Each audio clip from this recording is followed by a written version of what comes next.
està girant-se mal oratge sobre les comarques valencianes i avui, a més, ha començat el desficaci més gran que es pot muntar amb l'excusa de desenvolupar una llei que no té res de llibertat, perquè entre els codis que no són vàlids, les persones que no disposen de dotació tècnica i els vots nuls que es produiran per votar diferents els dos familiars separats, al remat seran ells els qui prenguen la decisió. Avui ha començat el primer dia de la tupinada sobre la llengua al País Valencià, perquè els qui ens governen no saben que el valencià és cultura,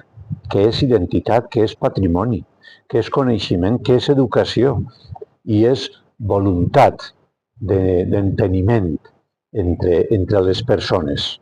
Per això la llengua no es vota.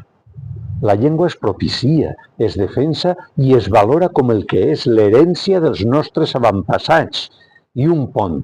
que acosta a altres maneres d'entendre la vida.